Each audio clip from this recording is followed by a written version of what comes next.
I suffered from mental health issues, for a few years between my 20s and 30s, and I ended up in the mental health ward of Manly Hospital. When I got out, the one thing that saved me was surfing.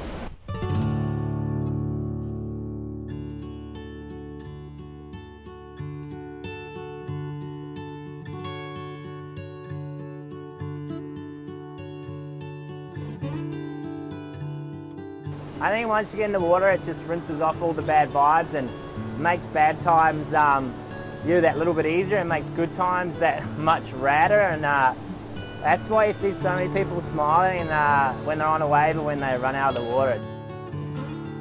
We're a non-profit surf community that's about tackling mental health issues with a simple recipe of saltwater therapy, surfing, and fluoro. The reason we wear fluoro is because it makes people smile, and dressing up makes people happy, but also it makes an invisible issue visible.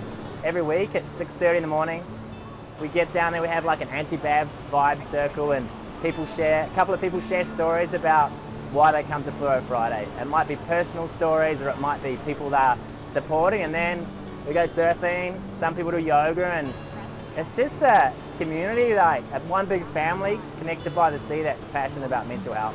Being part of this community, you always have people to turn to, have fun with, and I think being playful with people is something that we forget in this day and age. It's just such a beautiful support network, but it's also such a fun thing to be part of. I found out about Fluro Friday because I work in mental health, the community mental health program here up at Bondi Junction, and it was just such a great community of people. Everyone was really positive and supportive, and working in mental health and having people in my life being affected by mental health, it was just kind of a natural click, and yeah.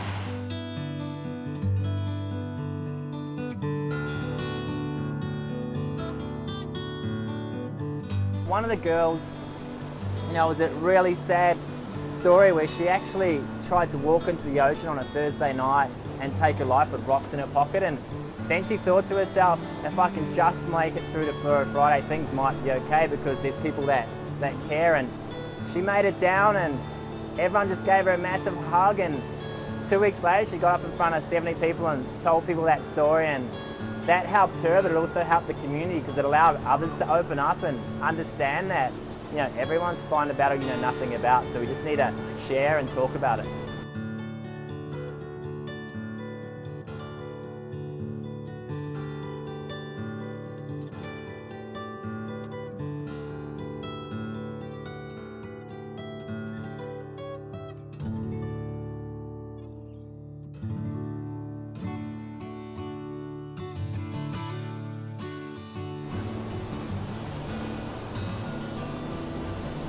Another thing that helped me most was just talking about it.